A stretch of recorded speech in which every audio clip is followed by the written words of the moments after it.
Yes, hello. Good morning, good day.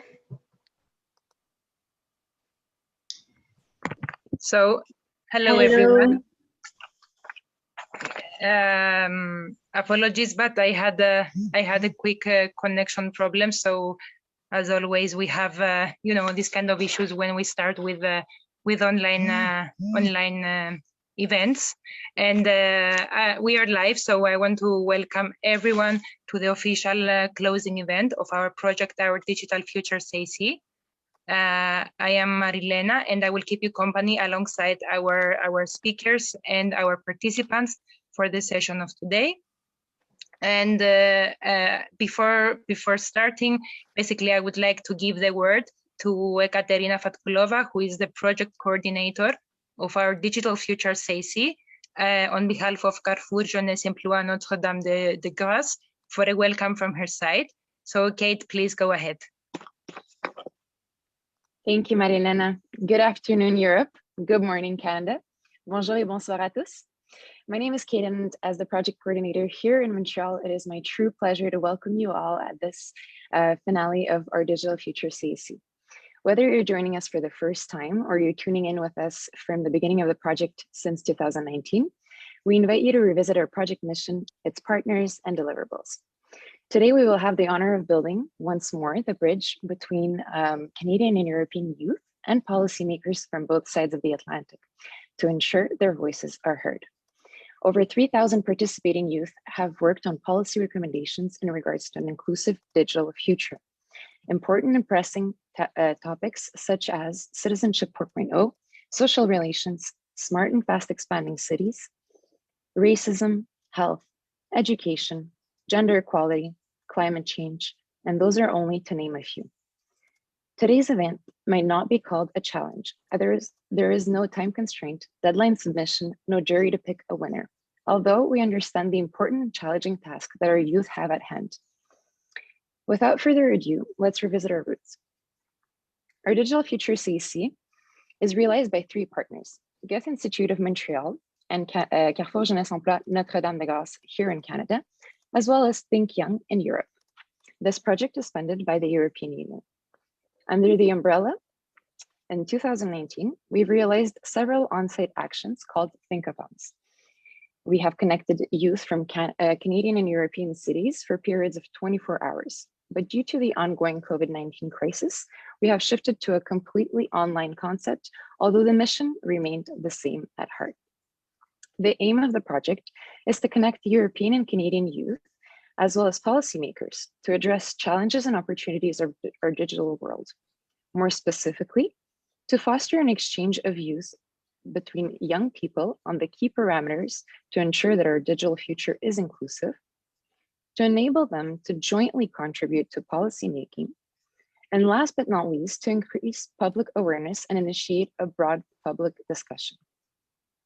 I am very excited to see participants, winners, project partners, policymakers, and our live audience gather today once more to think digital future. We strongly encourage all participating youth to stay engaged with the topics at hand. I would also like to take the time to thank our partners and sponsors, as this project would not be possible without them. Specifically, I would like to thank the European Union for making this happen and funding a project of such importance, as well as our main sponsor, Agile, that has provided us with a platform to bring this project from concept to reality. Furthermore, we wish to thank all the promotion and recruitment partners we had the pleasure to collaborate with throughout all of Europe and Canada. Our Digital Future CAC. From the French translation, one can understand that our digital future is here. In our specific case, CAC also stands for inclusion, collaboration, and inspiration. So in conclusion, not only is our digital future here, but let's collectively ensure it is a future that is inclusive, collaborative, and inspiring. Together, we can make this future our present. Marilena, thank you. Back to you. Thank you, Kate. Thank you so much for the nice and inspiring words. It's been a great 2 years, so I'm very happy that we have this event now today with all these great people to create a great atmosphere and a great closing that this project deserves.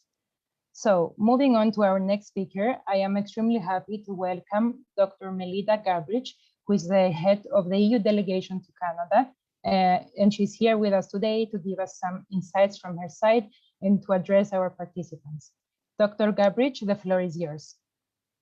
Yes, thank you very much. Good day to everyone on this side of the Atlantic and the other side of the Atlantic. Bonjour à toutes et à tous. It is my great privilege to be here today with you to open the final event of the project, our Digital Future CC, supported by the European Union, the Goethe-Institut, Carrefour, Jeunesse, and ThinkYoung. And at the outset, I would like to thank our partners for their hard work and flexibility in the face of the pandemic. It is much appreciated and also, I would say, fitting to the goal of the project and the scope of the project that you managed to transpose these transatlantic youth dialogues in a completely new, fully digital Thinkathon format. My sincere congratulations to all of you who have contributed to the project with a lot of great ideas, I have to say. And one takeaway is surely that you have demonstrated that digital society can make our life better if technology is responsibly used. And just as importantly, you have showed us that the youth, all of you, really care for our society and for our common future. And I would like to really stress this, that Europe and Canada have a lot in common. Our societal models, our democratic systems, and shared fundamental values, the multicultural roots of our societies.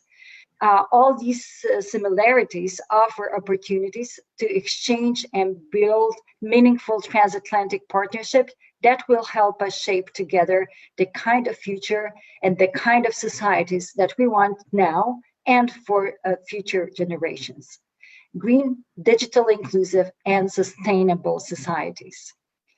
And we are at a crucial moment in time as our societies slowly emerge from one of the worst pandemic in decades, and our government's advanced post-COVID-19 recovery plans, we have a real opportunity for change. A global digital transformation was certainly already underway prior to the current pandemic, and that goes for world economies that were already in the midst of a structural shift fueled by the rapid expanse of new technologies, such as the Internet of Things, artificial intelligence, and a changing relationship with the online world, both at professional and personal levels.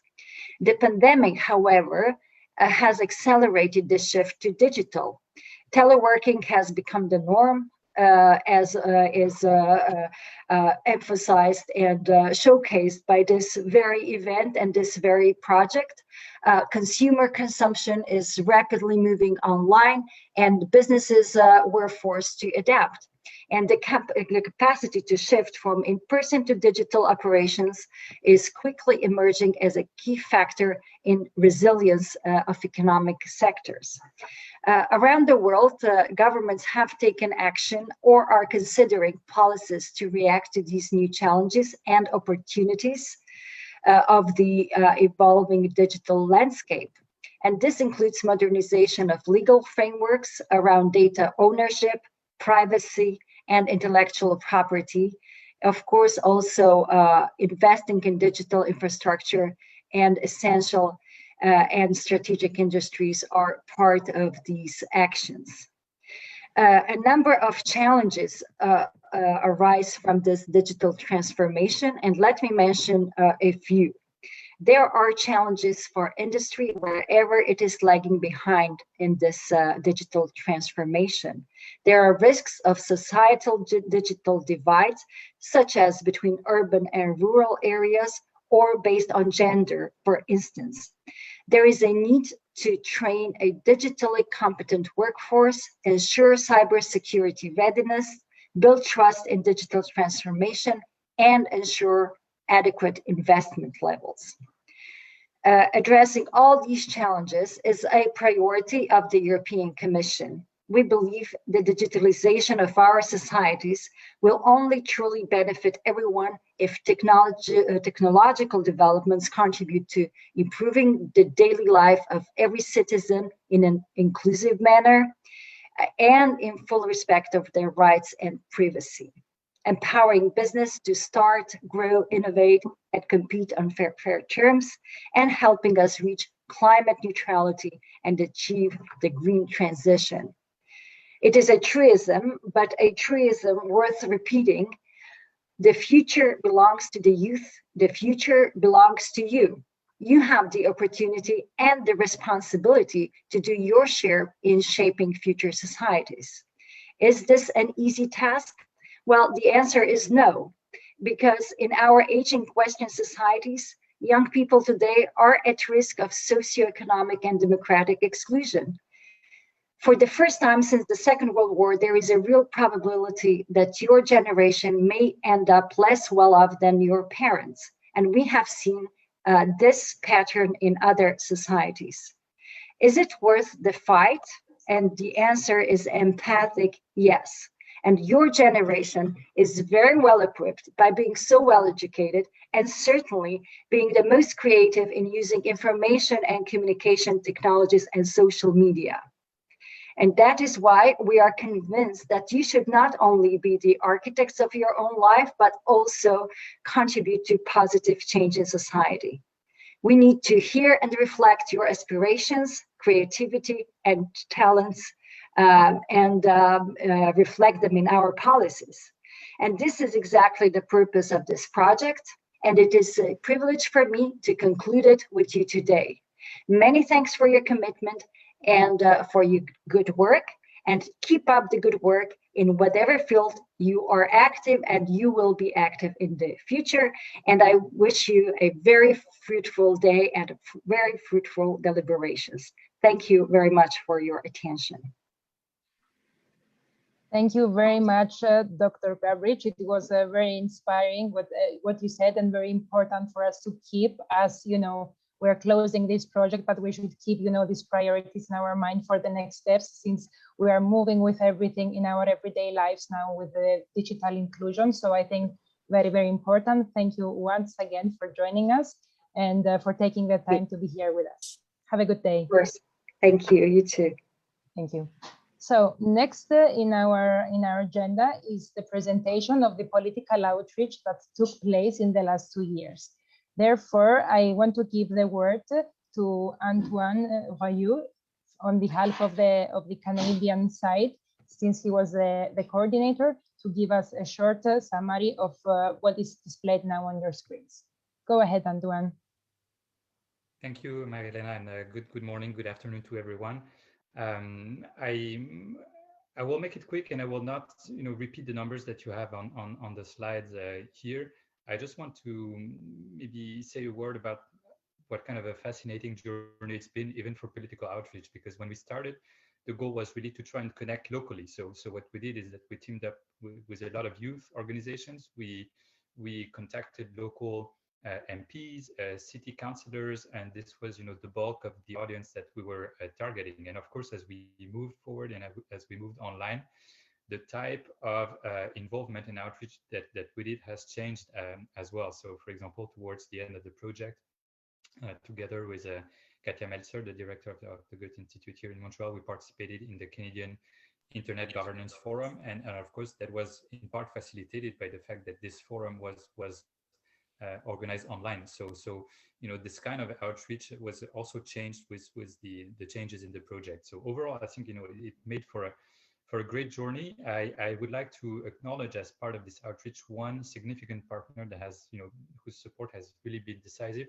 It's the Prime Minister's Youth Council, so Prime Minister Trudeau's Youth Council, who has really been engaged with us from the very beginning, both their members who have participated in a series of our events, and also at the level of the Secretariat that has supported us also to reach out to to policymakers and to spread the word about the project. And so this has, I think, really really helped us a lot. And this is something that I wanted to acknowledge on that very last day and event of the project. So I will leave it there because there's I mostly want to let our participants and winner talk about their experience and the results. But again, you have some of the key numbers here on the slide. And so thank you again. I will now pass it over, I think, to Andrea for the European side. So have a great rest of the event, everyone. Thank you, Antoine. Andrea, please go ahead. Thank you, Marilena, and thank you, Antoine. And I do think, and I share the same approach of Antoine in the sense that I'll try to be brief so that I don't take too much time from the participants who are the real protagonists. And I like to share, as you have done, Marilena, the absolute enthusiasm for this project. And we're very happy we've done this with the partners and thank them, and also make sure that everyone is informed. We are going on with this project in the coming months. But over the last 2 years, we tried on the European side to get in contact, not just with the European level of policymakers, but also more and more with national, regional, and even local policymakers. We do believe, ThinkYoung, that sometimes when this kind of European projects takes place, the debate is too much on an high level sometimes, and it doesn't get then on a local level, which is where citizens live and where it needs to take place. As you can see from the slide, there's been basically all the spectrum from the political parties involved. We literally didn't forget anyone, as well as the different committees that this is from member and from the European Commission and member of the European Parliament, same as different director generals from education, employment, environment, DG Sante, which is the one in charge of health. And I think this also reflects how heterogeneous and impactful was the project. We really tried not just to focus on young people and digital, but we tried to look and have an impact on young people, digital, and their relationship to culture, education, environment, technology, gender equality. And I think this is really what was really impactful of what we have done in the last couple of years, is that we really went on concrete, practical, daily problems that young people face. We had 10 policymakers who participate. We follow up with 22 of them. I think it's, the project is growing. And as I said, and as we anticipated, we are continuing this. So we're extremely happy. And I close here. So I let the participants speak, because I think that's the most interesting case and stories come from them. And again, a big thank from my side to everyone. Thank you. On both sides of the Atlantic. Thank you, Andrea, and thank you, Antoine. No, very, very impressive numbers. The work of the 2 years can be seen in those two, slides. So thank you both for all the work. And now I would like to move to a very exciting part of today. As mentioned by Kate, we have involved thousands of young people in the past 2 years.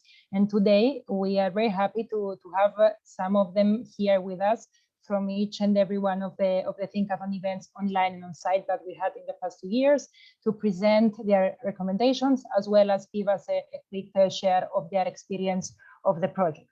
So I would like to start first from the very first Thinkathon we had back in 2019 with Montreal and Dragos. And from Montreal, we have together with us Badri Murali. Therefore, I would like Badri to go ahead and start. Good morning and good afternoon to everyone. Bonjour. My name is Badri, and I was a participant at the Montreal-Brussels Thinkathon on the Montreal end of things. And I'm just setting up a little timer so I don't pass my 3 minutes here. So I'll talk to you about what we had discussed and what were some of the policy recommendations that we had come up with in Montreal. So our focus was looking at what is exactly to be a digital citizen and what does digital citizenship look like? How can we ensure that it remains inclusive as the times keep changing? So I'll go over quickly what were some of the recommendations that we had come up with and why we think they were important. The first is we do believe that digital literacy education needs to be an integral part of it, because if we are going to continue becoming more and more digital, it needs to start from a very young age. And when we look at making this type of education accessible, we need to look at a lot of things. So for example, who should be conducting the action? Should this be done on a provincial level? Should this be done on a federal level? And what exactly should be done? Are we teaching youth how to use technology, or are we encouraging them now to look at the different ways they can accomplish different tasks and different discussions? And for example, how are we going to modify the educational systems in place to ensure that digital literacy becomes an integral part of education, not just in its one particular field, but as a whole scope of education? Our second recommendation was universal digital accessibility. And this means that we need the governments to ensure that the infrastructures and resources are in place to ensure that everyone in Canada is able to be connected. So for example, even though because we are the second largest country in the world, that does mean that there's a lot of space. And as much as a big chunk of the population is concentrated in either Southern Ontario or in Southern BC and the prairies, there's still vast parts of the country that do not have access to high-speed internet. And this has come especially to light over the last year as due to the pandemic, a lot of education and work opportunities have gone remote. And we have noticed, and we are witnessing in real time what the impact of high quality internet access has. So this is something that we need to invest more in to ensure that this infrastructure is available. Our third recommendation was based on the regulations on corporations' use of data. So how do we ensure that, for example, we as citizens have access to our data, but that won't be compromised or exploited by corporations? So in this regard, we do think, again, this does come from the government, but how are you going to intend on collecting data? Who gets to define the parameters? What exactly are going to be identified as individuals' rights in the context of the internet? So this was another key point that we think relies heavily on government as well as on policymakers. The fourth recommendation we came up with was the right to be forgotten. So we do know that in the European Union, there is the policy of that where users on the internet have a right after a certain period of time to be forgotten. So if things, for example, data and information is available about a person, after a certain period of time, is it not reasonable for us to have that data be forgotten so that we can continue on? So that was our fourth point. Our fifth point is the idea of a digital ID. So this is where you can unify all different government services into one digital ID. So this way it encourages a transition into a digital era, is where everything is internet based. But at the same time, we are aware that it does come with these challenges. How do we ensure that it remains secure? How do we, again, ensure that it remains accessible? And how do we, who gets to organize and be in charge of safeguarding all of this data? Our final recommendation is what we call as an agile government. In this way, it's how can governments, not just anyone, all governments be able to react and change accordingly instead of taking a longer time, so that it does change more and more. As we see right now in the scope of technology, a lot of things change very, very quickly, and it is important. And we do believe that it's important for policymakers and governments to also be able to change accordingly with us. So these were the 6 policy recommendations that we came up with in the Montreal team. Great, thank you, Badri. Thank you so much for sharing the recommendations. I will proceed now with Aphrodite and the rest of the teams, and I would like you to keep mentioning the main policy recommendation that we have, just to keep the time of the 3 minutes. And for the rest, we have shared already, with the policymakers, so they are aware of the rest of the work that you did. So, Aphrodite, go ahead for Brussels, please. Thank you, Marilena. So I was part of the team in Brussels. To give my personal view of the Thinkathon, it was my first Thinkathon, and I found it a great idea to give voice to the young people in this way, and also to allow them to be creative and explore different possibilities when coming up with different policy recommendations. And I would like to also thank the mentor we had, and I think that we should emphasize the mentorship part of the Thinkathon process, because it really helped us to proceed with our creative ideas. So for the policy recommendations coming from Brussels, we as a team thought about how not to propose something that has to do with Brussels, but also that has to do with the context of the European Union, since Brussels is the heart of the EU institutions. So we really let our imagination take us into how we can use modern technology to actually advance the system of voting, but also the system of taxation. We proposed that policymakers should really try to use technology and maybe create systems where all European citizens can vote, of course, having transparency issues in mind, and also using the innovative blockchain technology.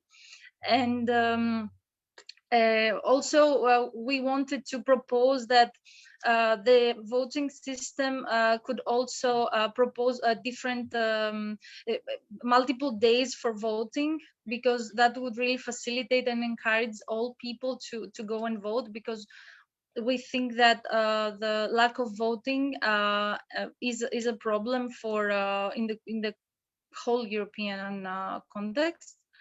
And the second was the fair taxation system. We as young people think that the taxation system should be fairer, and that technology can help in that direction as well, with these innovative techniques like the facial recognition, the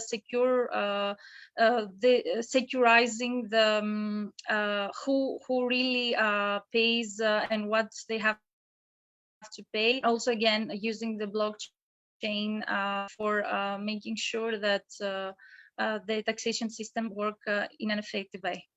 Thank you. Great, thank you so much, Aphrodite. Thank you so much. So now moving on to the second event, we go for Edmonton and Milan. So could I please have Enessa to show her experience? Hi, everyone. My name is Vanessa. I'm from Edmonton, and this was from the second Thinkathon, I believe, which took place almost a year, 2 years ago already. We decided to take more of an empathetic approach and focus on mental health in the era of social media, and what that could mean in order to purposefully remind people to take into account intersectionality through a GBA+ lens, in order to reflect on whether or not the content that we are posting is offensive or might be offensive to various people or certain marginalized groups. This happens to be quite appropriate with the anti-bullying day that was just yesterday, and there's a lot of reasons why we should focus on promoting a very empathetic culture, especially in this digital age. So the biggest reason, as I already sort of did a high level overview, is just to make users reflect before posting their content. And so some of the ways that we can go ahead about doing this is either through a sticker or a banner that would pop up and appear, that just might serve as a reminder and ensure more accountability when it comes to just reflecting on what we are saying and how it might affect somebody else. We all can use that reminder sometimes. Anonymity culture, or just anonymity, or just the culture on social media in general, can give individuals the power to post haphazardly without reflecting on possible repercussions or the outcome of the content on the other side, just because we don't have that face in front of us. And this could definitely help mitigate culture cancel culture before it happens. And moreover, it emphasizes a human approach to social media, which we definitely need more of. Great. Thank you so much, Anessa. Thank you so much. So now going to Marta Bernardi from Milan. Good morning, everyone. I'm Marta. I'm speaking from Turin in Italy, and I've participated to the same Thinkathon of Nessa from the Milan side. And I'm here speaking on behalf of all the policy team that developed a recommendation about direct participation that could pass, and we recommend to make it pass to a more digital platform. The idea is to build a bridge between decision makers, stakeholders, and local community. We imagine a city as Milan or Turin as case studies, and we thought that would be better to have a budget called participatory budget that the local city have to develop local project coming from the people that already knows all the issues and the problems of the community, and can compete with project for solving those problems with a local bank. We imagine what could happen. There is a digital platform that collects all the projects, and then the winning ones can be planned, monitored, and explained to all the citizenships through this platform. The idea is to use internet in a responsible way, also to develop a more participated citizenship at the local level. We recommend to use North Italian cities as best practices, because in those two cities, Milan and Turin, something like this have already been done, and we think that has been working. So why don't we share this? This is our first recommendation. And then there is a second small recommendation about information. We thought that the main bridge between local communities and government is people knowing through newspapers and news online about what the government is doing. We noticed that there are a lot of fake news online. Everybody knows this, especially in this pandemic period. And we thought that would be great to have a stricter regulation and certification of news sources and their proliferation. And this could be brought on by an independent body at EU level that can balance an implementation with national level, following a subsidiarity principle. And we also think that it's important that news sources have a full disclosure of their financial plan, so that people can access to information that are better certified and have more reliable sources. Thank you. Great, thank you so much, Marta. So now we are moving on to our first online events that took place with Vancouver and Madrid. And I call to Jesse Miller and Andrew McDonald to give us their experience. I think Jesse will speak for the moment. Yeah.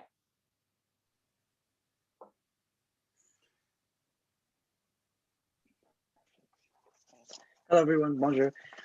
So hello all the way from rainy Vancouver, as you can tell by my background, though this is my window. So today we'll be talking about looking at how we can create policy to create a more digitally literate and inclusive future, not only for Canadians, but for everyone who else wants to be more digitally literate and whatnot. So the first step is to enhance accessibility to use and utilize digital technologies. This would include, but not limited to, launching digital literacy after school workshops to give people the opportunity to look at the tools that we all have access to, or most of us, and see how we can enhance our education, learning, and abilities to share and connect. And then in addition to this, providing basic broadband and internet access at home to practice and reciprocate these tasks throughout weekly assignments. because practice makes perfect, and also because there is a lack of connectability, the lack of connecting, that we need to enhance within our communities, not even locally, on a national, global level. And then while accessibility is only one aspect of creating a more digital literate society, would be to develop opportunities for digitally based citizen engagement. Now, this could include creating a digital political methodology and platform for citizen engagement in discussions on important matters such as green spaces, other types of urban development, housing and transportation, but not limited to just those. And being able to connect with various governance levels, especially here in Canada. And then the platform is to connect urban citizens with policymakers in order to have a more succinct and unified approach to the issues that we are all facing in our communities, because we've got to work together to get this one done, obviously. And then it's a goal to inform citizens about urban development and encourage them and empower them to be a part of the conversation, because we all have a voice and we need a platform to share. And that's something that we can definitely utilize, especially being all online, and especially with COVID pushing us all online. So now I will pass it on to Andrew to talk about the last policy recommendation. Thank you so much. Hello. The last policy recommendation discussed by the Vancouver group was specifically regarding the issue of transparency in digital literacy today. With significant issues of communication, especially seen during the pandemic and the current days between both policymakers and the citizenry, we felt that there was challenges regarding how to communicate transparently and effectively. And also with the passing and moving of new laws consistently through bodies of government, there is a feeling of a lack of literacy from the policymaker at times with how actual technology is used in citizens' daily life.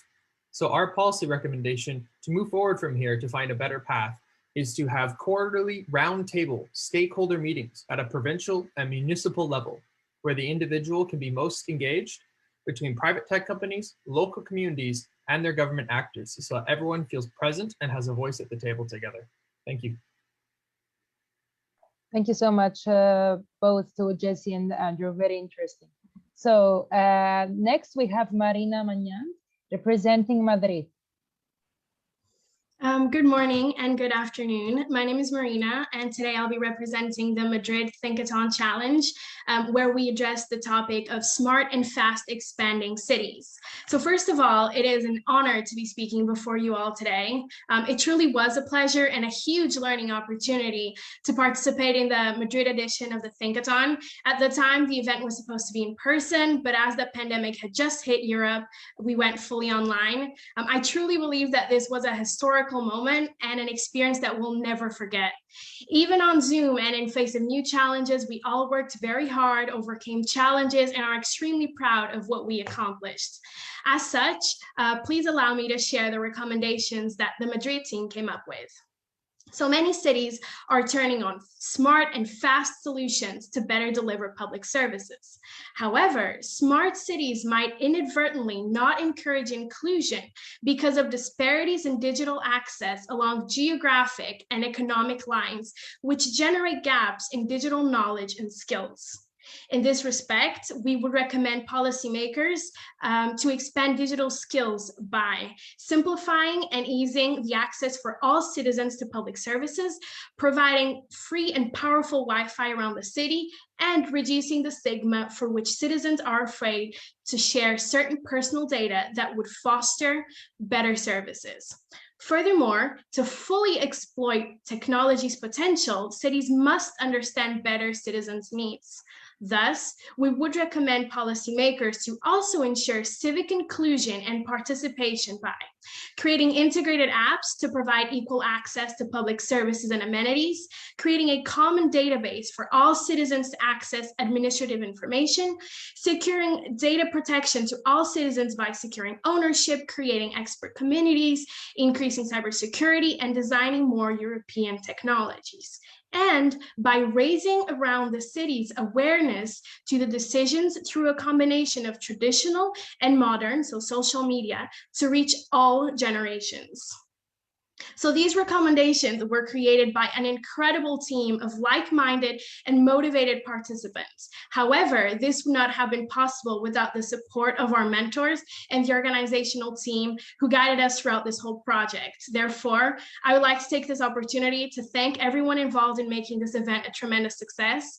To finish off, I just wanted to share a quote by Mother Teresa that says, "We know only too well that what we do is nothing more than a drop in the ocean.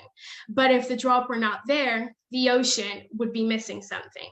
So all this to say that we truly hope that our strategies can make an impact in current policies and also educate and motivate other young people to make their voices heard. Thank you. Wow, very, very, very nice, Marina. Thank you so much for this very, again, inspiring, moment. We'll never forget it. We'll put it down. So, very, very nice. And we have 2 more Thinkathons to go, 4 more teams. So now I would like to welcome Sagar Guru to give us his experience as he was a participant, as well as he did other kind of, positions during the Thinkathon. And I think it would be very interesting to hear his opinion. Absolutely. Sagar? Thank you so much. So I first got involved with the Thinkathon by attending the in-person one in Edmonton as a member of the Prime Minister's Youth Council at the time. However, since then, I've always been drawn back to the Thinkathons and have also served as a juror, which again was such an extraordinary experience to understand the Thinkathon from the other side and get to learn and ask these tough questions to participants who came up with such brilliant ideas. But going back to the Edmonton Thinkathon, it was such a great learning experience and opportunity to engage with some exceptional young leaders. And it really inspired myself to want to participate in a Thinkathon fully, with the hope of contributing to building that brighter digital future we all aspire towards. So Manpreet Diol and I set out to craft a policy recommendation that would help build a more equitable and digital future. And given how many organizations and actors there are in advancing digital inclusion, we want to spend a lot of time thinking about which populations are most at risk of being neglected and potentially left behind. And the one we identified was actually Canada's incarcerated population as one that continues to be marginalized and underserved. And we also know that this is due to systemic racism, and Indigenous, Black, and racialized minorities continue to be overrepresented in Canadian correctional facilities. And so with that, we believe that the Canadian justice system's goal of supporting reintegration would be impossible to accomplish if incarcerated persons were not provided with the opportunity to develop their digital literacy and their digital skills, given the increasing digital world that we live in. Therefore, our policy recommendation, which was titled Think Outside the Bars, recommended the Government of Canada to implement a pilot study on reforming education in Canadian correctional facilities, where incarcerated persons would have the opportunity to develop digital skills with the hope that this would help them in their reintegration and may support them in pursuing employment opportunities in the digital future. We recognize that this recommendation would not address many of the concerns that remain with the justice system and with correctional facilities. However, we recognize that digital literacy was a gap that was not being highlighted or addressed, and we envision that this policy recommendation would be a part of the solution of pursuing digital equity and access, especially for marginalized populations who are at risk of being left behind. But overall, thank you so much for the experience, and it was such a great one to learn from one another, and thanks. Thank you, Sagar. So now moving on to Galia Amer, that she also had a participant, experience as well as a further experience, as she helped us within the Thinkathon as a mentor. So Galia, please go ahead. Thank you. Hi, everybody. I'm really excited to be here. The Thinkathon has been an exciting journey over the past year. So I took part in the online Thinkathon last year. I think it was like right after the pandemic hit, and it was a super fun experience. I worked with my team, and even within my team, we had a member from Europe and then the rest of us from Canada. So it was really nice being able to work together on a solution. And for us, that solution was about public speaking programs in schools.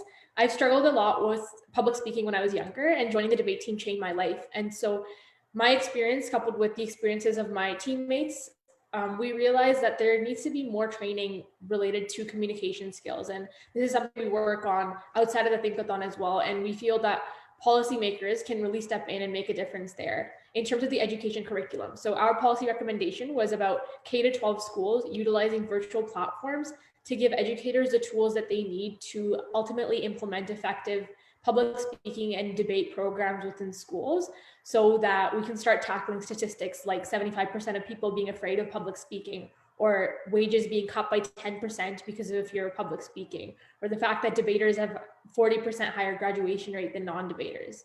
So that's the recommendation from my team.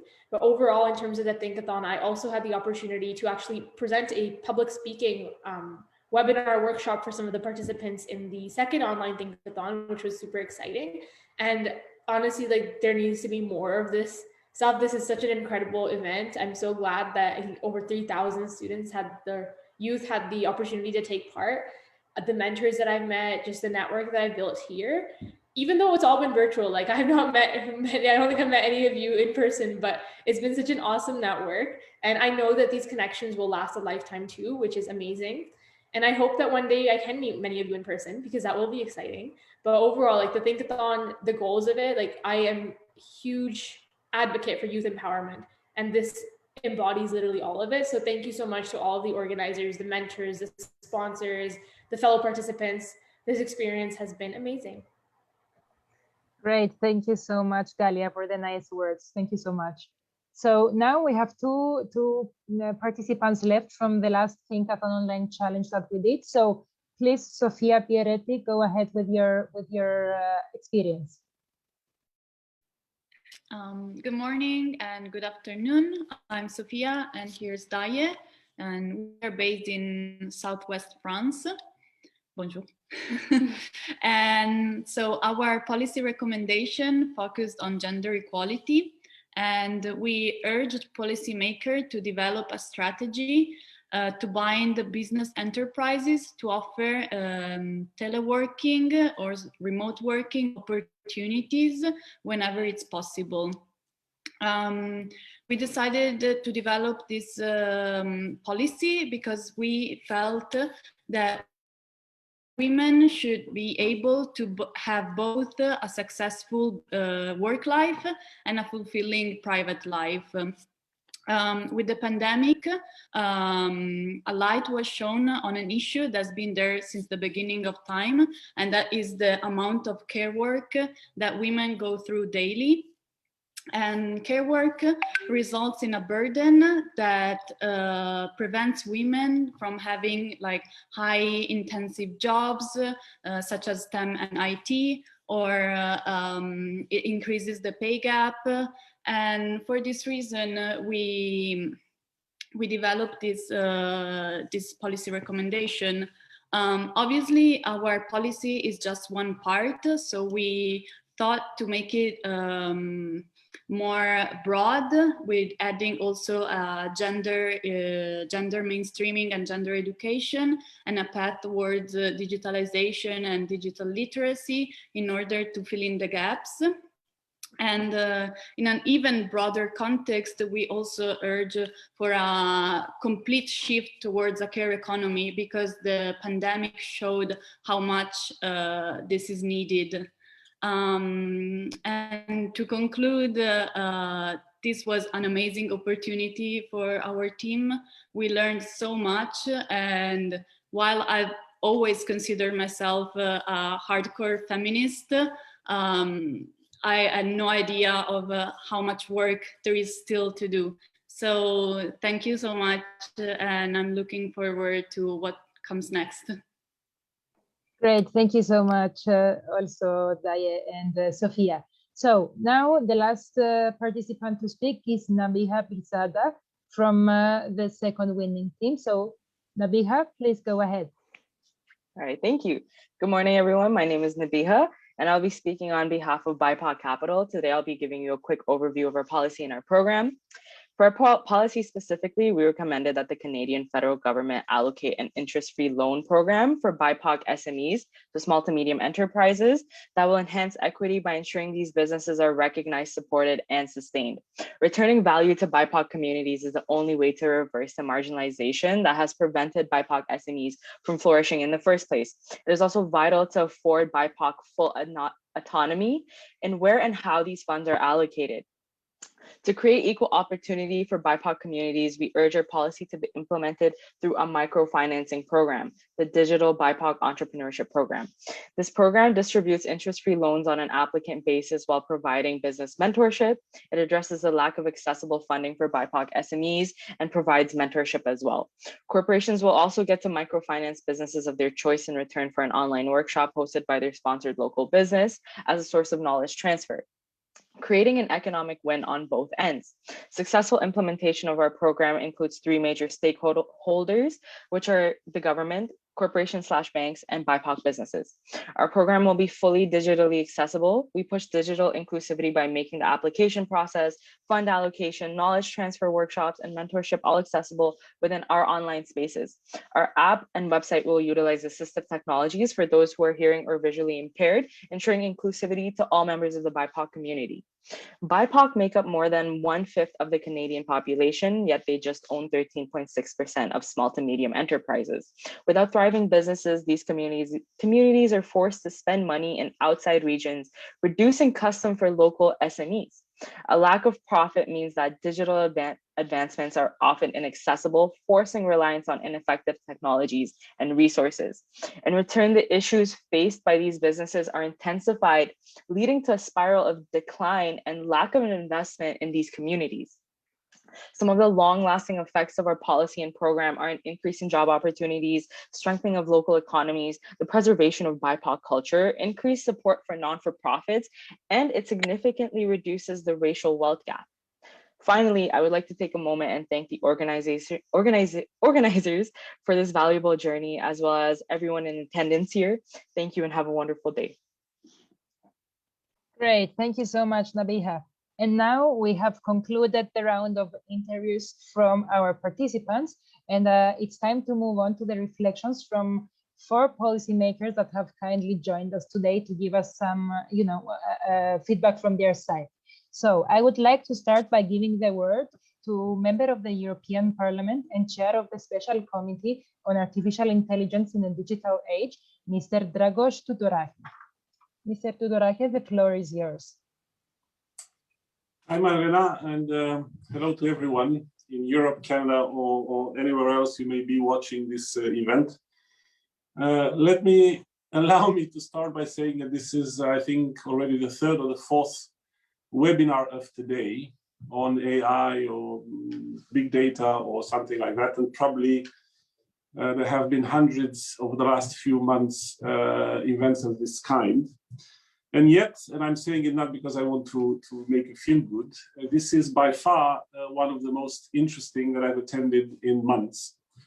And I think it is for the simple reason that it is, or it has at the heart of it, the energy and the power of you, the young generation, the digital natives, who I believe are much better equipped than myself and those from my generation, let's say, to actually understand the challenges, the opportunities, what actually this whole digital transformation that we all talk about means for our everyday lives and also for how the future will look. And I think that you are that much of a better suited audience and interlocutors for a discussion like this for 2 simple reasons. First of all, because you are differently wired in a way. As digital natives, you understand technology, you understand this transformation firsthand in ways that I will never be able to understand no matter how much I read or how much I talk about it.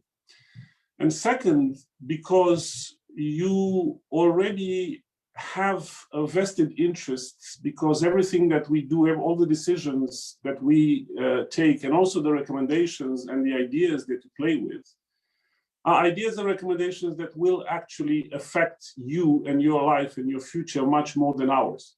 So in a way, you have a stake that is so much more important, so much more meaningful, I would dare say, than the stake that my generation has in the future. If I only take this exercise that you did, this Thinkathon, I would have never thought of organizing a Thinkathon. Here in Brussels, we've been playing for 2 years, trying to figure out how to do participatory democracy exercise for the Conference on the Future of Europe. Those of you that are Europeans may know that this is something that in this political cycle we set out to do. And we still want and hope to achieve a process where we actually go to the grassroots level and we somehow involve as much as possible the citizens in it. And with your Thinkathon, if I look at how you have, and I actually joined from the very beginning of your discussion, so I've listened to all the accounts that were given by you from all of the events that you organize. And again, I'm fascinated. I'm fascinated by how you organize the process. I'm fascinated by how you set out to join up, to put your minds together in leveraging ideas and recommendations and measures and thoughts that are certainly much better than those that come from only a smaller set of minds, no matter how much they think of themselves. So again, I just wanted to mark my enthusiasm, my appreciation for the exercise that you've done, and also for the outcome. And now I come to sharing some of my thoughts on your recommendations. They are strikingly sharp and timely, while at the same time they are also visionary. They are timely in the sense that they actually manage to put the finger on some of the things that are burning and that are very much at the heart of our discussions and deliberations today in the various policy-making circles in Europe, and not only in Europe, across the globe. I can only take the example of fake news, disinformation, and this is just one of the burning issues that is very topical, very timely today. But again, your recommendations, your thoughts are also visionary, because they look into, and again, if I'm to pick one example, you look into ways in which democracy can look like in 10, 20, or 30 years' time, and how decision-making can look in 10, 20, or 30 years' time, and how the relationship between citizens, between people and states can look in, or between the cities and the administrations of cities and the inhabitants of a city will look into the future. And again, if only for this, and I take these recommendations of yours very much to heart, because I think that these are ideas that some of them very much coincide with what we do and what we are trying to put forward ourselves here, but some of them are very fresh, new, and things that I will certainly feel inspired to take further in the work that we do in Parliament. I will now venture in giving you some of my own insights, reading through your recommendations, and I will pick up three clusters, three themes from what you've presented today, because I believe that those are, at least from my point of view, the most representative. First of all is education. I'm not surprised that you've focused so much on education, on digital literacy, on the impact that this has on this sort of digital transformation of societies, economies, states, lives, because I also believe that it is at the heart of what actually our preoccupations should be. And I actually find that we policymakers are not discussing enough about that. We are now very much geared and looking at the economic opportunities, the threats, the challenges that may come from deploying artificial intelligence and frontier technology. But somehow I feel that, again, we're not focusing enough on what is actually, again, and you pick it up very well, the key, which is how we prepare our populations, my age, the populations your age, for this transformation. What it means in terms of the curricula of the education systems around the world. How do we need to adapt that curricula so that actually it fits not only with, again, how the digital natives of today are very different from the younger people of my generation when we were going through school, but also in how these educational systems will prepare the younger generations for the jobs of tomorrow. some of the jobs that we can't even actually articulate or label today, because we don't know exactly what they will be or how they will be called or what kind of a set of skills and competences they will require.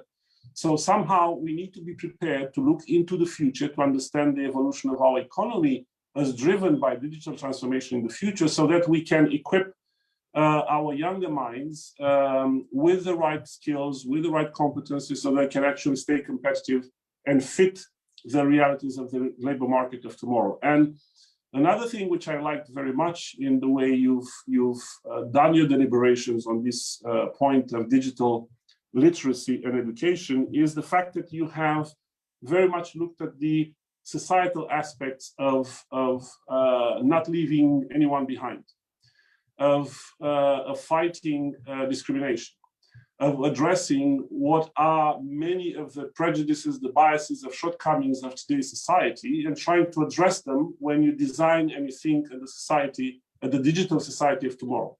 And again, I can only commend you for the way you've approached it. And these recommendations are recommendations which I will take to heart and try to reflect in the work that we will do here on this topic as well.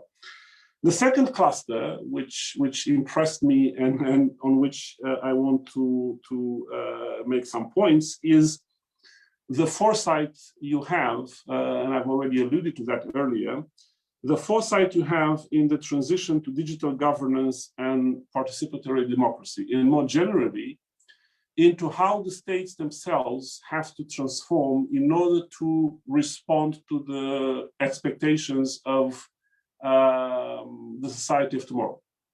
I actually happen to believe, I also wrote recently a piece on that. I happen to believe the states are probably the most vulnerable victims of this digital transformation, simply because they are by design elephants. They are by design heavy. They are by design bureaucratic. They are by design very hard to adapt to novelty.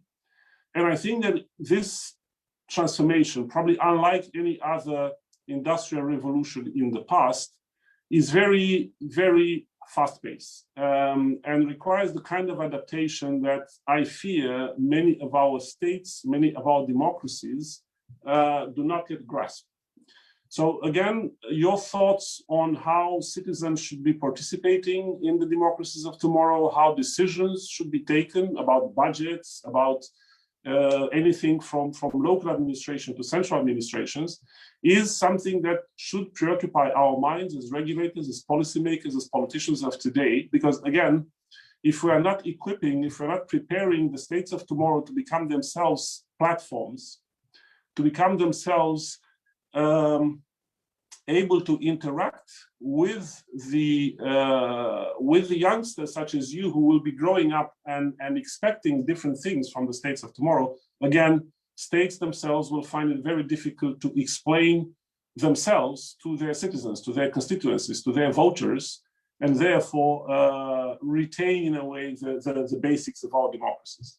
One word of caution on e-voting, because I heard you also talking about e-voting, and I also saw in your recommendations that this is something that many of you embraced. I personally have reservations on that. I've worked as a Minister of the Interior at some point in my past. I organized elections. I played myself with the idea of e-voting for a while. I've been at first enthusiastic about it, and then looking at the intrinsic security risks that an e-voting system brings, even with blockchain. And I've listened to you. I know that you are thinking also of the technologies that could, in a way, secure an e-voting system. I still think that even with blockchain, there are vulnerabilities, security vulnerabilities in an e-voting system that can produce fraud to a scale that classical voting cannot. And therefore, well, I stand to be corrected. I think technology still continues to evolve. We may actually come across in the future technology that can actually do away with some of the fears or vulnerabilities of today. And therefore, I think we should remain open to the option. But for now, again, I have a reservation on e-voting right now. And also, if we look at some of the countries that have used e-voting already, many of them are thinking of reverting to classical voting because they have actually been confronted with security risks that they could not mitigate or could not mitigate sufficiently. Last but not least, you have rightly identified data as one of the key elements of this digital transformation, and it's true. I mean, everyone says data is the fuel of our economy, is the resource of tomorrow, la-di-la, and that is true. But I think that the way you've looked into how data has to be used as the driving force for both states, as well as businesses, companies, the industry, economy, but as well as citizens, is a very deep, profound insight that you've had in the way you've discussed it. And I think that properly securing the ownership of data, both when it comes to industrial data, but most importantly to personal data, how will we be able to build the personal data portfolios that we can control and leverage, even economically, ourselves as citizens, are models of organizing data governance that I think we should be very seriously consider and adopt in the future. And here in Brussels, at the level of the European Commission, the thinking goes very much in that direction. And I think some of the proposals that we're going to see soon are going to address precisely some of the recommendations we make. I want to end with a bit of a sobering thought. I know that you have expectations, and it's normal that you do, that things are going to move very fast in terms of how we politicians, we regulators, we policymakers are going to adapt and adopt what you expect for the societies of tomorrow, for the economies of tomorrow, for the worlds of tomorrow.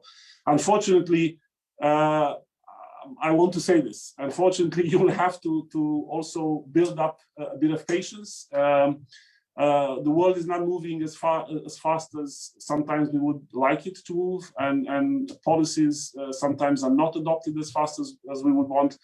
But nevertheless, here in Europe, over the last 2 years in this political cycle, I would dare say that we are taking steps, and I wanted to finish up by mentioning that the agenda in Europe right now is very ambitious, both in regulating data governance, as I was referring already to, and already there are proposals from the European Commission last year, a Data Governance Act, the Digital Services Act, the Digital Markets Act.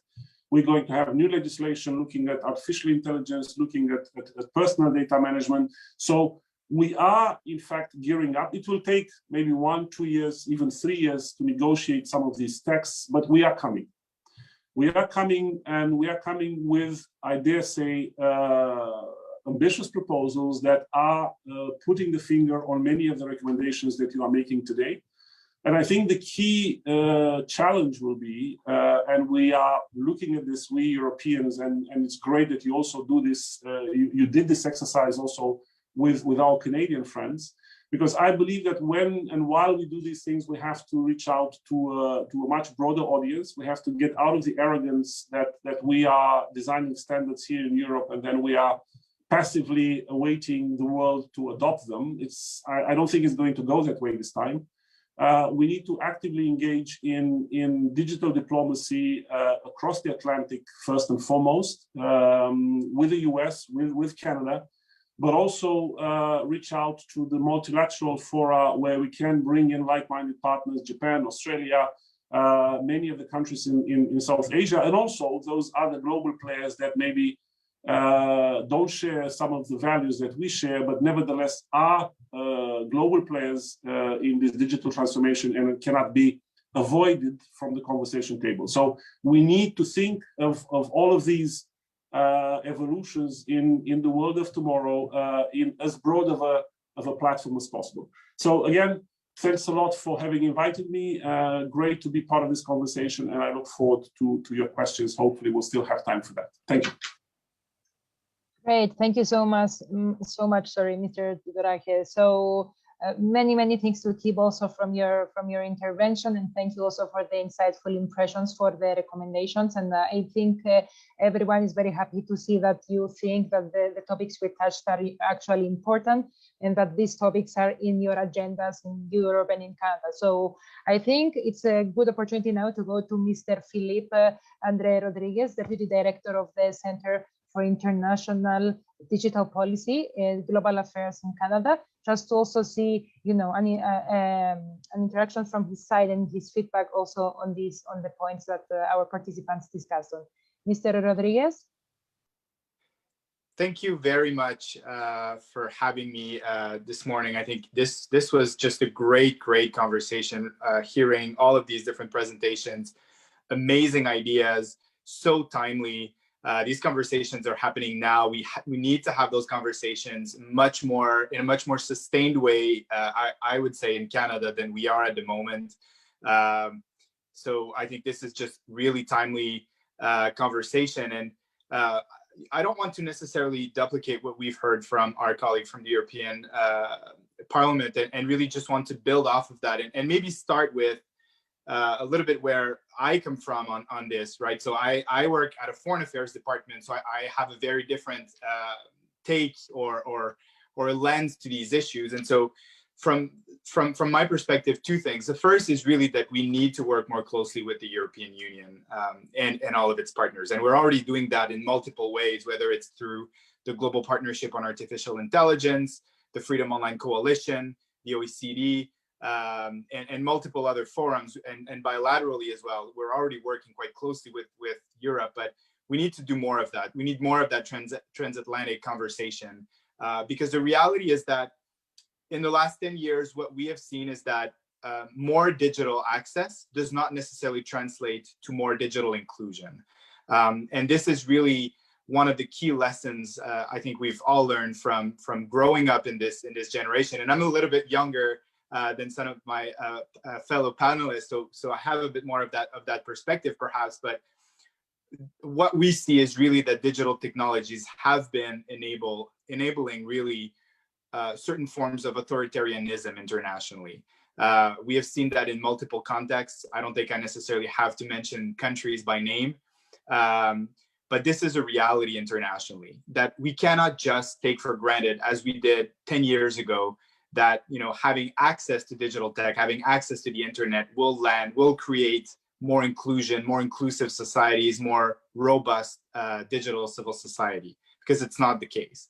And so this is where I see a lot of great ideas in terms of these Thinkathons and these policy recommendations, because it helps to make the link between this notion of access, with which we're still struggling even in Canada. I think it's Badri who mentioned, we have a big country. It's obviously a challenge for us, a big country with a relatively small population. So it is still a challenge for us to ensure high-speed internet for all. However, we need to start thinking in terms of digital inclusion as more of a broader framework that goes beyond just the notion of access. And so, great ideas around privacy, around literacy, around education, around making sure that there's civic participation online, right? That everybody has this opportunity. So I was really heartened to see ideas around BIPOC empowerment through digital technologies. I think this is absolutely a key component of inclusion going forward. Canada is taking steps towards that in multiple ways.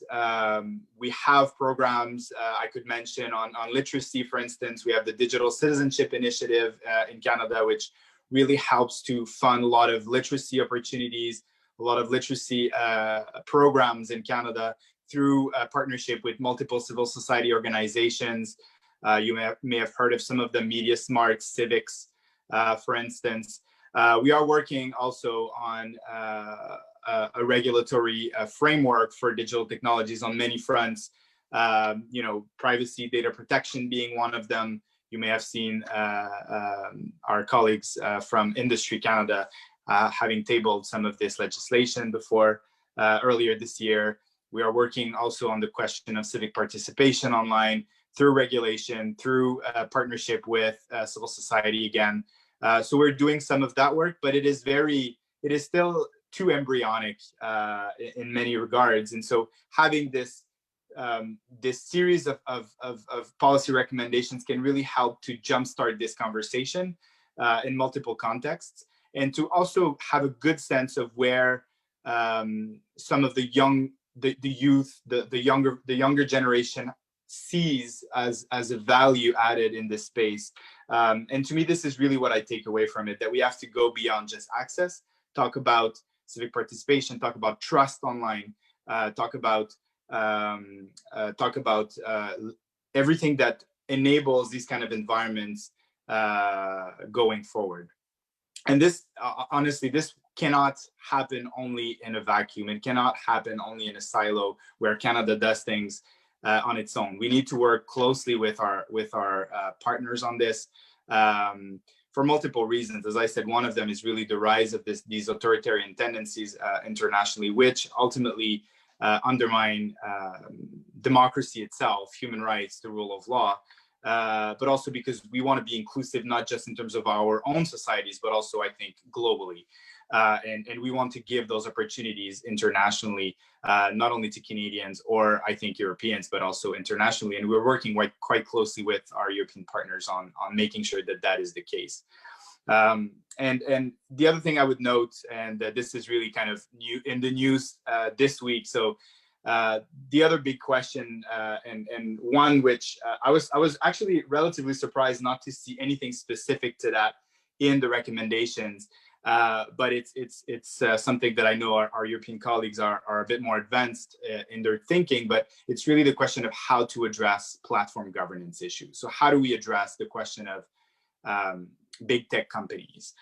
Because this is a key global question that we have to deal with, and one where no country, no regional bloc can deal alone. We have to deal with it together. We have to think about finding common democratic solutions to the way in which we want to govern these spaces, and what kind of norms, what kind of principles we should identify as the basis for these kind of frameworks. And so this is, to me, the other big question at play here in terms of inclusion. How do we work with these companies? How do we work to ensure that the spaces that they create are inclusive, are democratically accountable, and how do we ensure that these norms are reflected not just in Canada, not just in the European Union, but also internationally? So I'll leave it at that for now, but happy to answer any questions you may have. Thank you. Great. Thank you so much, Mr. Rodriguez. I took notes of the things you said, and I mean, we will be very happy to work with you in another level. So please keep us, in the loop. And then for the additional points, that would be nice to be discussed in another project. So thank you so much. And now I will go to Ms. Marta Markovska, and she is a policy officer at the European Commission, responsible for the Digital Education Action Plan. And I will be very happy to also hear her side. Dear Marta, please go ahead. Good afternoon, good morning, depending on where you are. Hello from Brussels, Marta Markovska from the European Commission, where I work on digital education. First of all, I would like to thank our Digital Europe Future CIC for inviting me to speak today. I think this is really a fantastic opportunity to bring together policymakers, practitioners, young people, people who are just passionate about our digital world from both sides of the Atlantic, and to hear, to share, and really to inspire our future work together. First of all, I'd like to congratulate all of our participants. I've heard such a fascinating range of recommendations, really covering a wide scope. Everything, I think, from digital literacy to disinformation to voting, to what happens in the judiciary system, to making our cities smart, to facilitating participatory democracy. So these are all really, really, really interesting and timely issues, and I'm very glad that they have come out through your work. Now, one of the themes that I have heard and has really resonated across a lot of your work is the one on inclusion, and essentially, how do we make our digital societies inclusive? how do we make them equitable? How do we make them fair? And here I think we have a really, really strong and pivotal role for education. And I'd like to say a few words on this before I go a bit more on your specific recommendations. Inclusion is very much at the core of Europe's future. And I don't think we can realistically imagine or deliver on digital Europe, a real digital Europe, if we do not discuss some of the challenges that we are facing to make our world more fair, more tolerant, and essentially to provide every young person with the opportunity to find their voice and to find their place in, what are often complex and challenging times. Societal issues, we know what they are: rising youth unemployment, the digital divide, a climate in crisis. These issues aren't going away. They, in fact, require our urgent cooperation, action on both sides of the Atlantic. Now, when we look towards making our societies more inclusive, essentially we look to education. In Europe, we have what is called the European Pillar of Social Rights. And the first principle of that, is really the right for people to have access to high quality and inclusive education in a lifelong perspective. So from early childhood education and care to what happens to primary, secondary, higher education, adult and vocational education and training. Now, if we are to zone in on some of those principles, such as high quality, inclusive, accessibility, the question really remains, how do we take these principles that we agree to and how do we transfer them to the digital world? What does this mean for your recommendations? And effectively, how do we equip people with the digital skills so that they can thrive in our world today? Because regardless of where your recommendations can come from or what area they addressed, whether it's participatory democracy, whether it's what happens within the judiciary system, whether it is looking at voting, there's a digital skills element that underlines all of this work. Now, having addressed that, we know that essentially, technology, the future of work, it's fluid, it's continuously changing. We often say that we are preparing our young people for jobs that don't yet exist. So we ask ourselves, when we say digital skills, what do we really mean? In addition to that, it's creativity, it's collaborative work, it's problem solving, it's analytical thinking. And essentially these skills in many ways have sort of become, I would say, the must-have skills of our time. Now here in Europe, we're facing, digital, I would say, challenges that within the digital world, they come with their certain sort of certain significance or weight. They're weighty issues. So 90% of jobs in all sectors in the future will require some kind of digital skills, yet about 35% of Europeans lack any basic digital skills. So essentially 1 in 3 don't have digital skills. Now, if we look to our young people, 1 in 5, so 20%, 1 in 5 young people lack digital skills. And 10%, so 1 in 10 of young people don't have a quiet place to study from within home. So they lack essentially a quiet room to study in. And this became of particular relevance when we looked at the shift to online learning during the pandemic. A European Union truly prepared for the digital age needs education and training systems that I think are ready to address the opportunities, but at the same time, the challenges that come with the digital transformation. And for this, we look to the Digital Education Action Plan. Now, some of you may be familiar with this.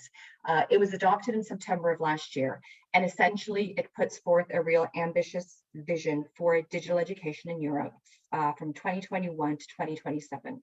It's in a lifelong perspective, so it covers all sectors, and formal, informal, and non-formal. So not only what happens in the classroom, but what happens outside of the classroom, because as you know, a lot of the digital learning, the engagement, digital citizenship, is not bound to what formally happens within a classroom. Now, what's interesting in this action plan, which I think resonates also with a lot of the recommendations that I heard on education, is there's 2 main areas of focus. One is really developing what we call a digital education ecosystem. So it's looking at connectivity, it's looking at infrastructure, it's looking at online content, and it's also looking at the pedagogical practices to make sure our teachers are equipped with the skills to deliver. on learning in a digital world.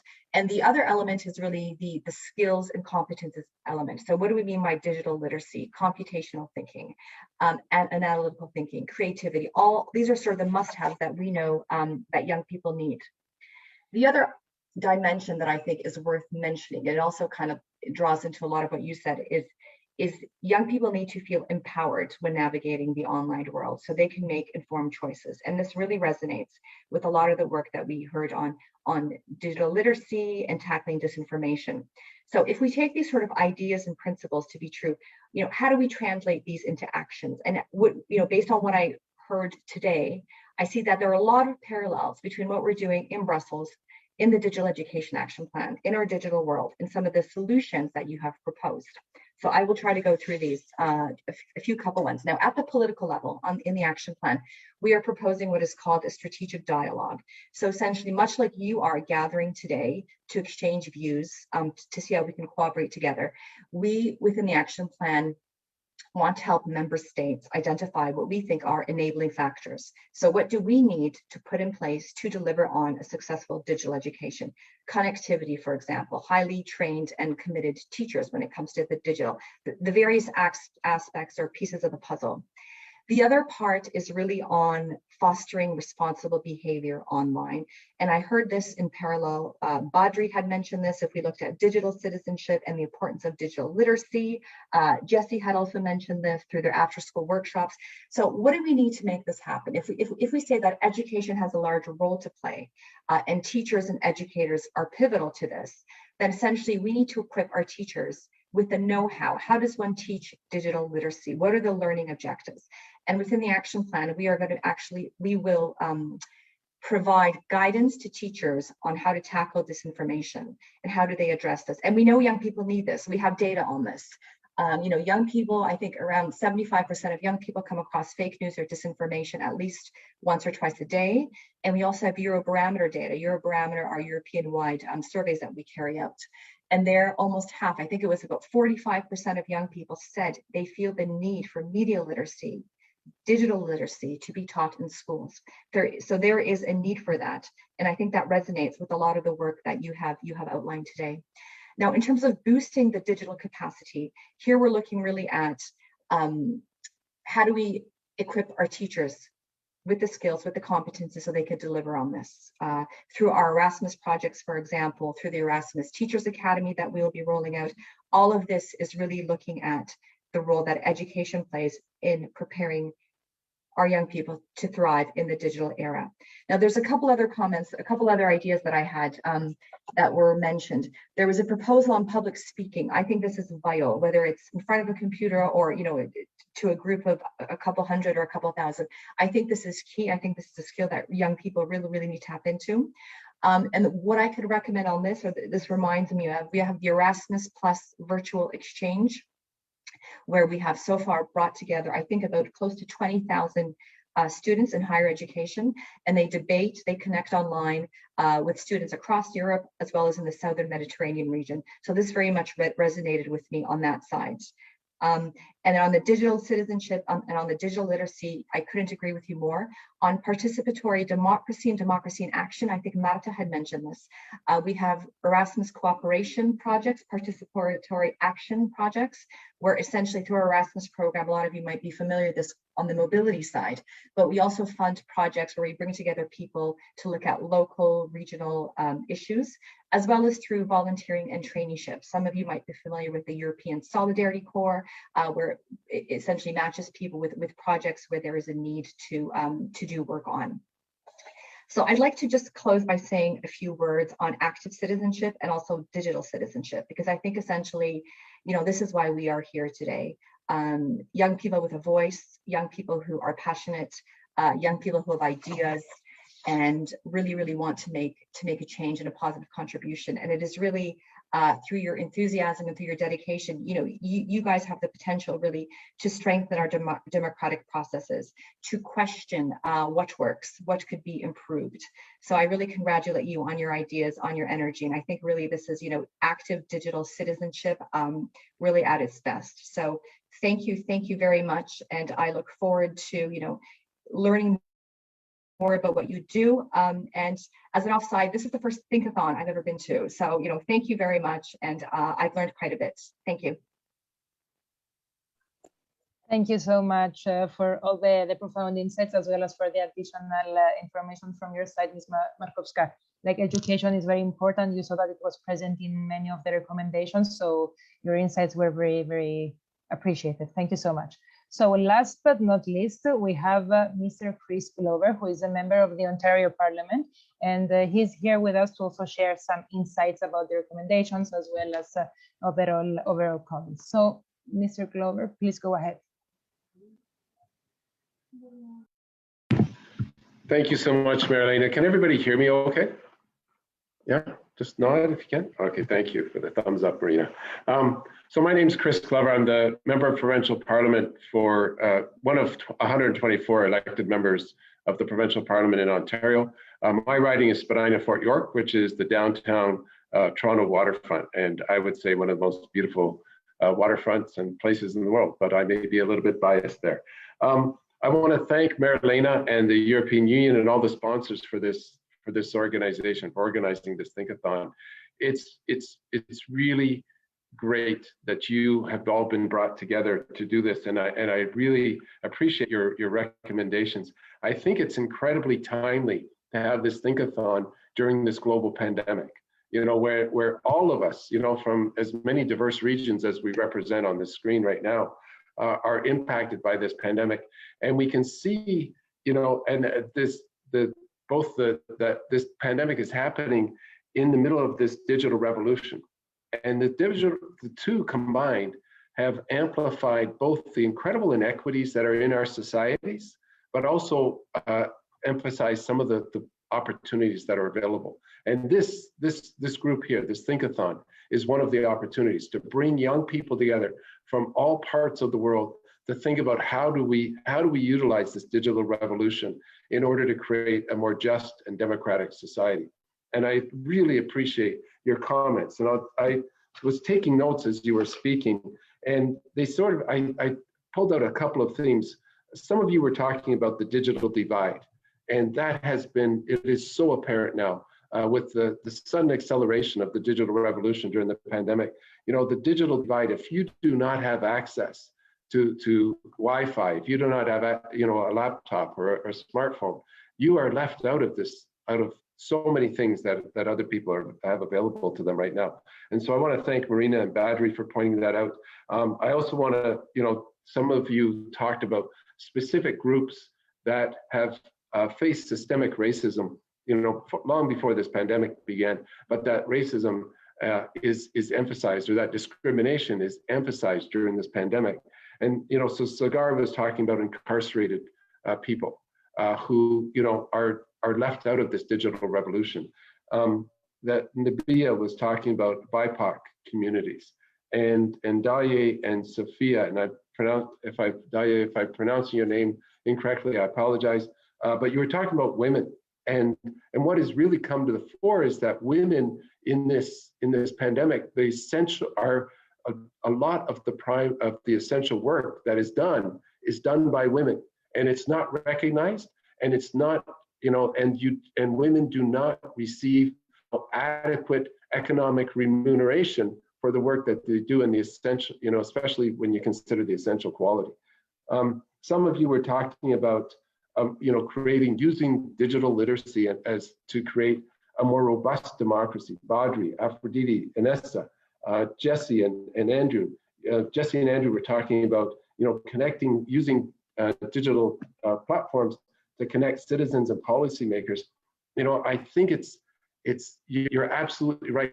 There is an incredible opportunity here, and this Thinkathon is potentially the beginning of something. And I want to thank the European Union and all of the sponsors and Marilena for bringing you together, because I'm 59 years old, so I'm going to talk as an old guy now. The nearest thing that I had in my generation to this was when in 1980 I went on a youth exchange to Sri Lanka with a program called Canada World Youth, and it was absolutely perspective changing for me. And this was at a time when it took 10 days for a letter to get from Canada to Sri Lanka. And to make a phone call from Sri Lanka, you had to go to the capital city, and it cost in today's dollars about $100 for a 3-minute call. So we were not making a whole lot of phone calls at the time.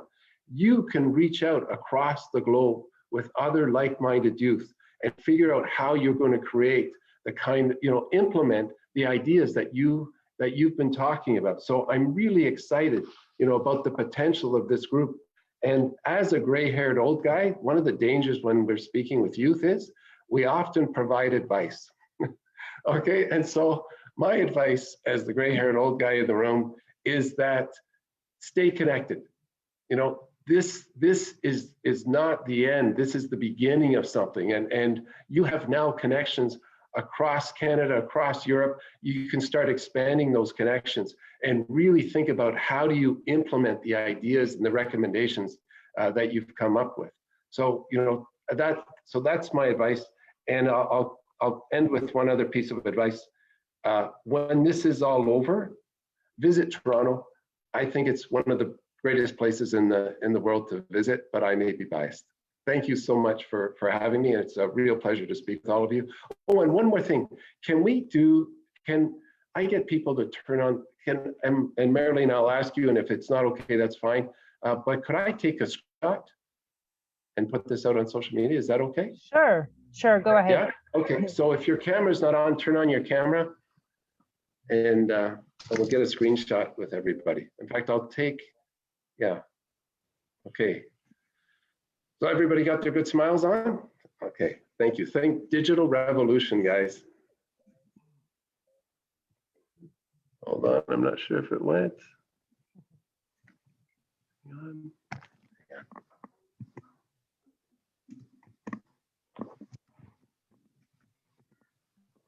Okay, that should work. Okay, I'm going to put that out on social media.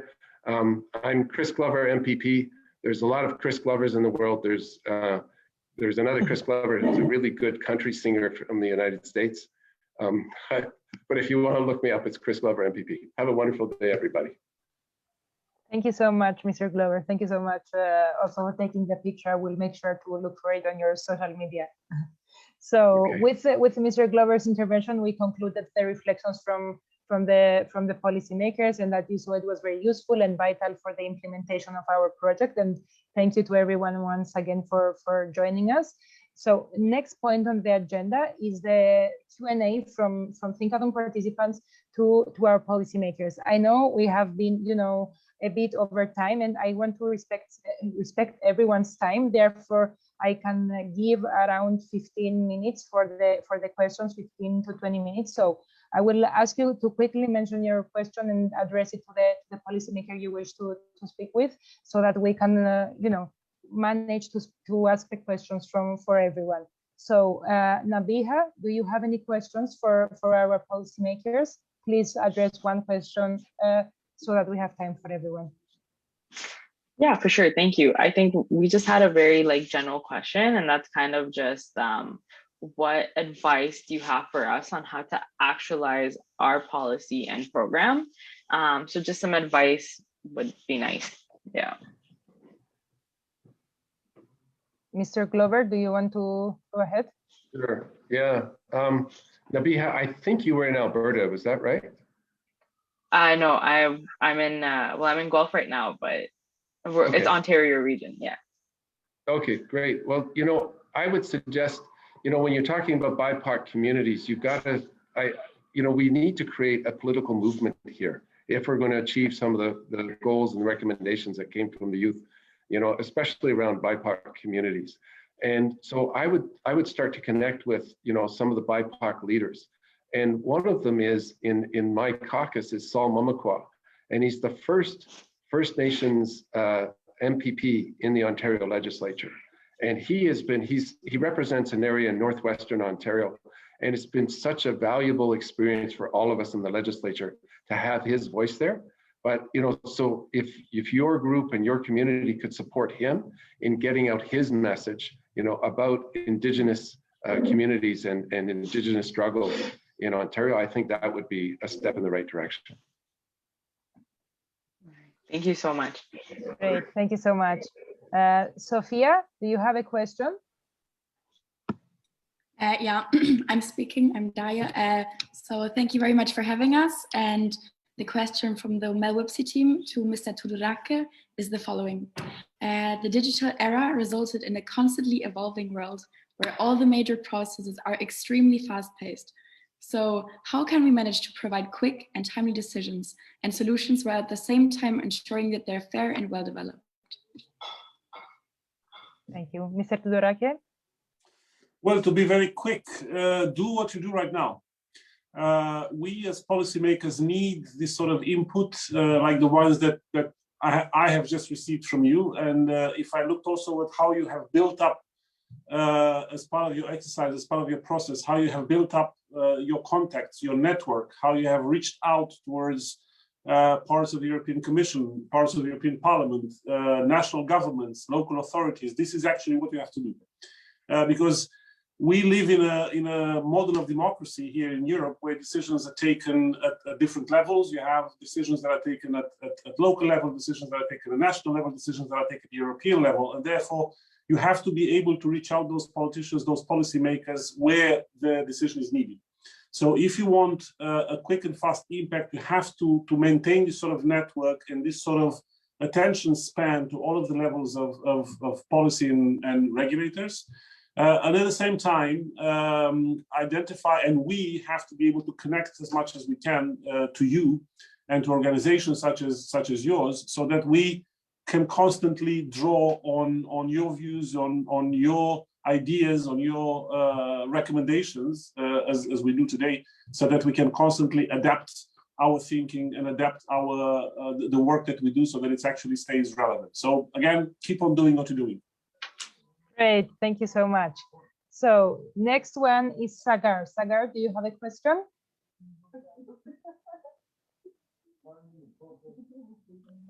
No, I don't think I have one prepared, okay. So I think I'm all right for now. No problem at all. Thank you so much.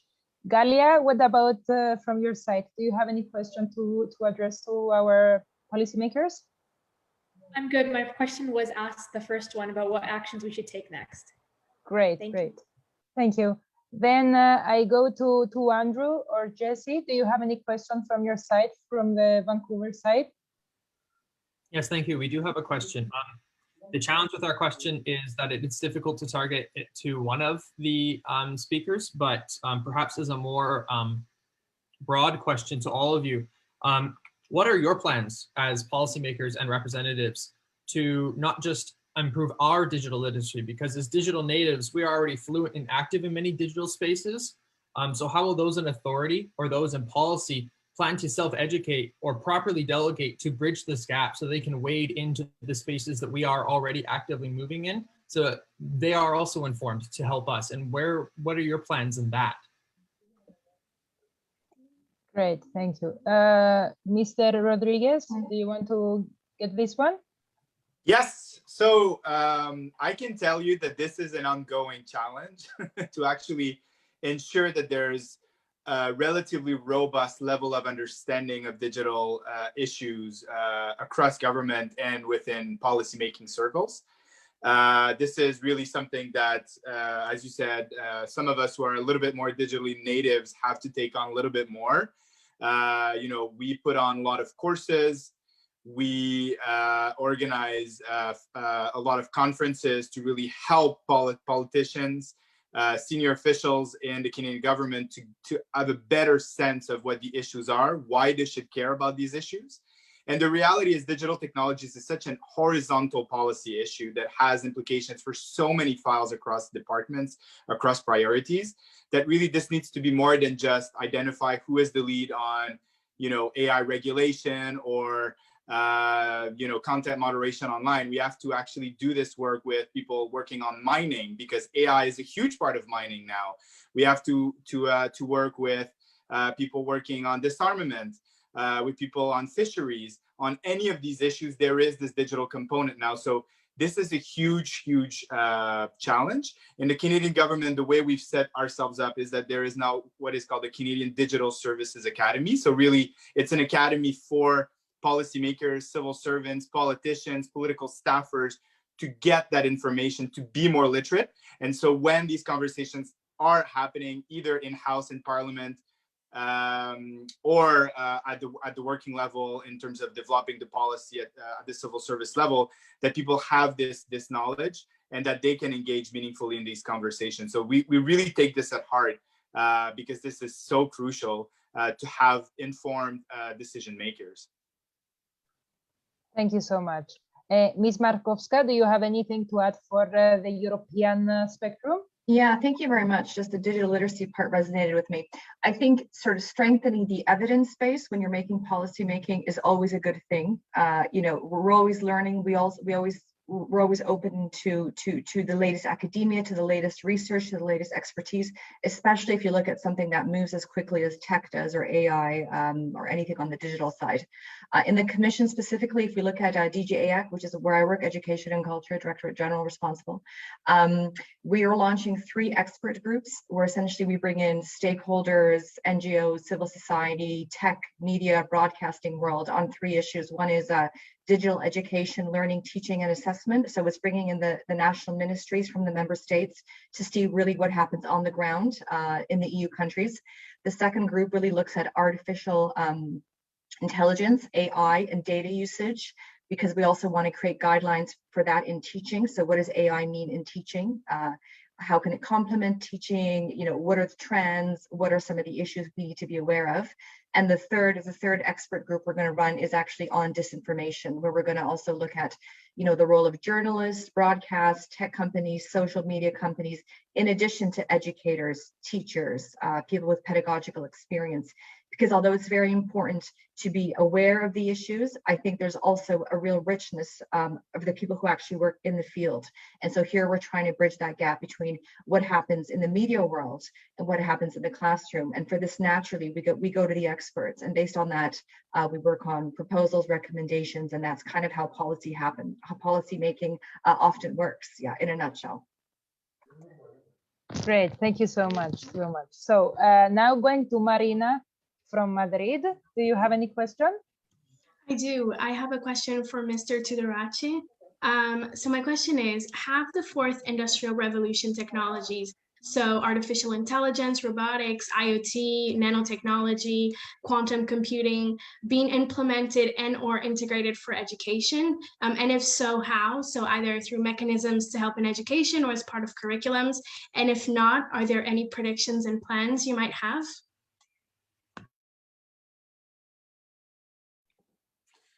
Well, probably Marta is better equipped to respond to that question than I am. But I mean, one of the shortcomings we have is that there is very little competence at EU level to actually design transversal curricula and programs for all of the education systems in Europe. This is still very much a national competence. So this is something that I think we can still do a lot at European level to instill that sort of thinking and that sort of vision in the national education systems and policies, so that this uptake of new technologies in education systems is actually happening. And I know that the Commission has programs for that.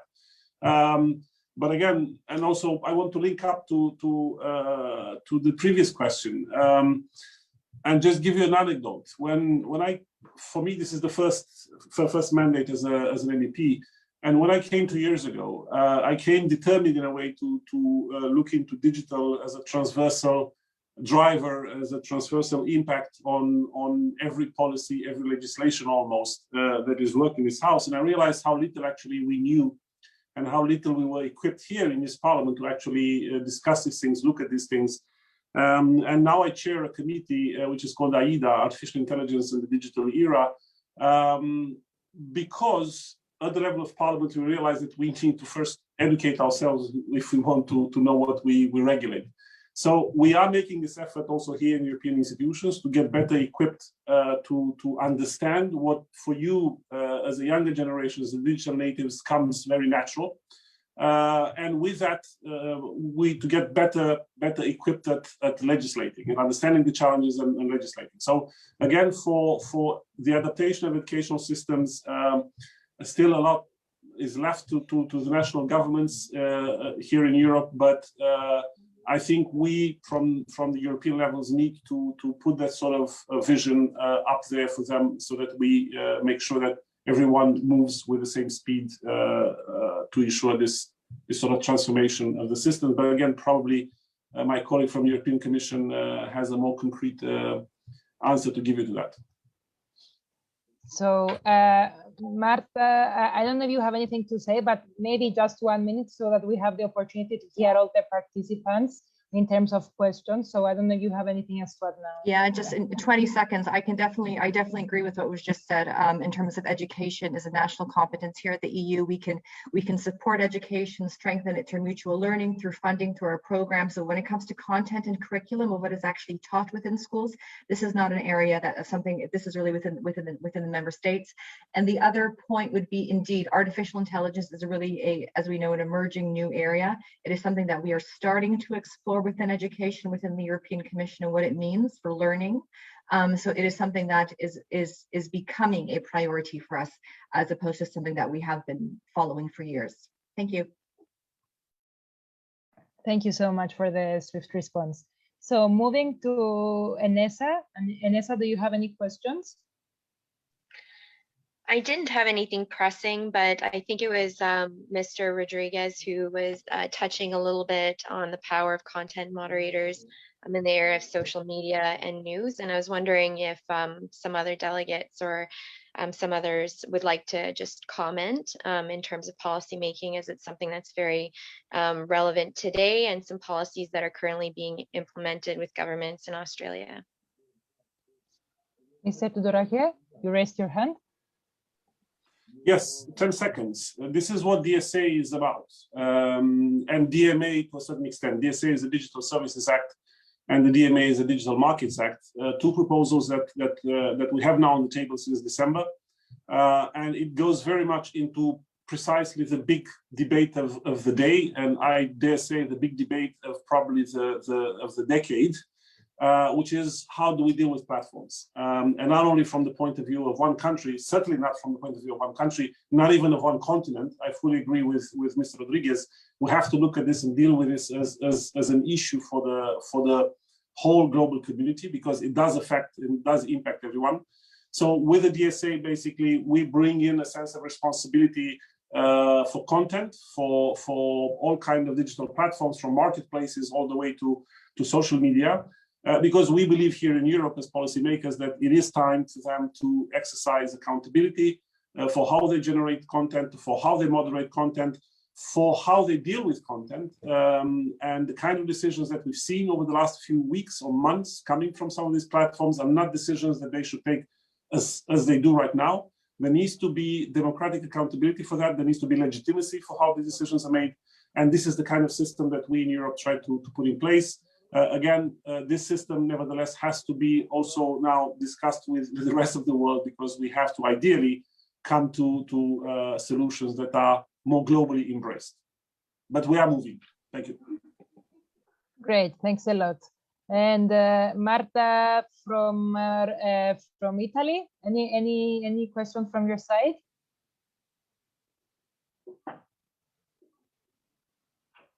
Maybe Marta is not here anymore. So I will move to Badri. Badri, do you have any questions from your side? Yes, I do. I have one that might be a little bit more targeted towards Mr. Clover and Mr. Rodriguez, but I'm curious to see if anyone else has something to say. As we've all talked about, myself included, the notion of digital literacy is really important, and we've talked about how there are different ways we can implement this strategies, whether in schools and in different education systems. One thing that I did know, I kind of came to this realization or this past hour, is that we talk about it in a very youth-centric context, and I think we can agree that a lot of us right now who are below the age of 35, we've been raised in a way where it has been digital first. In Canada, we do know that a big segment of our population is above the age of 55. And this is a segment that's become, and especially in the context of the pandemic, have been forced to rely on digital services. And that literacy isn't necessarily there. So I'm curious to know, are there any specific initiatives in place to ensure that this segment of the population does also get that level of education or training, is there any specific kind of outreach that's being done, maybe through community groups or religious groups? Because we do know that, for example, not everyone in a formal space, be it through a school or through a learning center. So that's my general question and thoughts after this discussion. Great. Mr. Clover? Sure. Yeah, thank you for the question. It's been a real challenge during this pandemic. Before being an MPP, I was a school board trustee, and before that I was a part-time professor at a university. And so this digital literacy among seniors is an issue that we've been wrestling with for more than a decade, and we do have in Canada and I think in Europe as well an aging population. So the proportion of people that are seniors that are left out of the digital divide, and especially now when we're all self-isolating, we're staying home, that digital divide with seniors is that much more apparent. There are a number of community organizations that do work towards providing digital literacy for seniors. I did that when I was on the school board as a trustee. We were working on that issue. But you're right, we need a government level response for that, so that seniors are getting, especially seniors that are isolating at home, are getting this. There are some community groups in Toronto right now that provide tablets to seniors, and the tablets are set up so that they're very easy to use. You just push the button and then you get your options, and there's different activities for the seniors to do, and that's being run by a community group. But you're right that we need to be doing this at the government level to make sure that everybody's included in digital connection, especially during the pandemic. Great, thank you so much, Mr. Clover. And last question from Aphrodite. Do you have any questions? No, thank you. No problem at all. No problem at all. Thank you. So no, I just wanted to say that it was a very, very insightful conversation, and I'm very happy to have been part of this. And I know that the time is pressing, so we have 5 more minutes, and I would like to call Katia Meltzer, who is the director of the Goethe-Institut in Montreal, to give us some closing words for this amazing experience that we have been for these 2 hours and then the 2 years overall. So Katia, please go ahead. Thanks so much, Marilena, and thank you so much to all the participants for your inspiring input and the feedback of the guest speakers. It's very much appreciated. We initially started this project out of a desire to bridge a gap that we perceived between the policy recommendations and the participation of youth. And as we could see, especially today in a very condensed format, throughout this process, youth came up with many solutions to diversify digital transformation processes, but also how to use new technologies to serve our communities better in all kinds of areas. And as we could also see today, the interest on the policymaker side in Canada and Europe is was very big throughout the whole project. The ideas were very well perceived, and we are very happy to have facilitated this exchange. And I know I'm speaking for all the partners, ThinkYoung and Carrefour, Jeunesse, NDG, and the Goethe-Institut, that it was truly an honor to work in this context and to be able to support, to develop new communication channels and new networks like this. So this is the last event officially, and which means the project is also officially over. But you might ask yourself, what's happening next? So what we will do is we will share the policy recommendations and also this video from this event today with policymakers, with youth organizations, with basically everyone who had been involved, who wanted to stay informed about the event. And our idea is that they take these recommendations as a sort of toolkit into their meetings. They remember the recommendations, they remember certain issues from the conversations that we had, and take them into their everyday discussions on a professional level. For us, it means for our organization that we will work on other initiatives, and I would really like to encourage everyone to keep in touch with us. All three organizations do offer different programs, educational programs for youth, cultural programs for youth. So please stay in touch. If you have any ideas how you want to, continue with similar projects, please let us know. We are all very excited to keep in touch with you and to hear also what came out of the project. And maybe as a last remark, it has been also on a personal level and on an organizational level for us also a big learning curve. It's been very rewarding to hear what youth has to say. I know also as for the organization's partners, we take away so much out of this project for our own work, and we are looking forward to implement also those recommendations in our future policies as organizations. So I would like to thank everyone really for their commitment. I encourage everyone to stay connected. As it has been said, please use the networks that have been established, and please continue your great work you have done so far. And thank you, Marilena, for the great moderation. A 2-hour event, that's not nothing. So thank you so much. Great. I hope I kept it interesting for everyone. Thank you very much to everyone, to the Thinkathon participants, to the policymakers from Europe and from Canada for joining us to make this wonderful journey, in an unforgettable closing. So I think we managed. I see people are still watching after the 2 hours, which usually doesn't happen in today's work, but we have 100 events at the same time. So I will not keep you longer. We are at 11:59. So we are on the point of saying goodbye, and I hope to see you again soon in another occasion. Have a good day, everyone. Goodbye. Bye. Thank you, everyone. Thank you. And stay connected. Thank you. Thank you. Bye.